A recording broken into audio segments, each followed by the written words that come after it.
கர்த்தராகிய இயேசு கிறிஸ்துவின் இனிய நாமத்தில் இந்த அதிகாலை வேளையில் உங்கள் யாவருக்கும் அன்பின் வாழ்த்துதல் தெரிவித்துக் கொள்கிறோம். இன்று நாம் தியானத்துக்கு எடுத்துக்கொள்ள இருக்கிறதான வேத வசனம் லூக்கா எழுதின சுவிசேஷம் 6ஆம் அதிகாரம் 46ஆம் வசனம். நீங்கள் சொல்லியும் நான் சொல்லுகிறபடி செய்யாமல் போனதென்ன? ஆமேன்.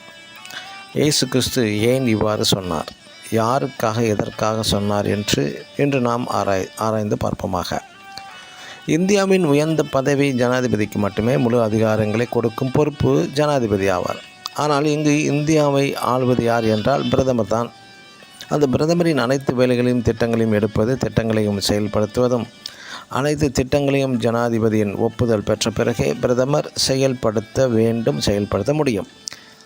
அது மட்டுமல்ல, இந்த மிகப்பெரிய உயர் பதவியில் இருக்கும் பிரதமரையே பதவியிலிருந்தும் நீக்கும் முழு அதிகாரமும் படைத்த ஒரே ஒரு நபர் ஜனாதிபதி தான். ஆனால் நம் ஜனாதிபதி யார் என்றால் மறைந்து வாழ்கிறார்.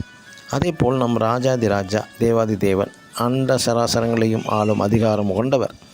ஆனால் மறைந்து வாழ்கிறார். நம்மை இந்த உலகம் அறிய பிரதம மந்திரியாக்குகிறார். இந்த உலகில் நாமே தினமும் அனைத்து திட்டங்களையும் போட்டு செயல்படுத்துகிறோம். நம் தேவனிடம் ஒப்புதல் பெறாமலேயே. நம் தேவனிடத்திலிருந்து தினமும் ஒப்புதல் பெற்ற பிறகே திட்டங்களை செயல்படுத்துகிறோமா? இந்த ராஜ ஒழுங்கை மீறி செயல்படுகிறோமா? ஆம், அவரே ஆலோசனை கர்த்தா, ராஜாதி ராஜா, நித்திய பிதா. அவர் திட்டமிட வேண்டும், நாம் செயல்பட வேண்டும். இது ஒரு சிறு பையன் சொன்னது, சாமுவேல் சொன்னது, சொல்லும் அடியேன் கேட்கிறேன் என்கிறான். இன்று அநேக தங்களது சொந்த சுய விருப்பத்தின்படி தப்பாக செய்து முடித்த பிறகு, எங்காவது மாட்டிக்கொண்ட பிறகு, ஆண்டவரே எனது காரியங்களை வாய்க்க பண்ணும் என்று ஜெபிப்பதில் ஒரு பிரயோஜனமும் இல்லை. இந்த காரியங்கள் திட்டங்களை செயல்படுத்தும் முன்பு தேவனிடம் பர்மிஷன் பெற்ற பிறகே செய்யுங்கள்.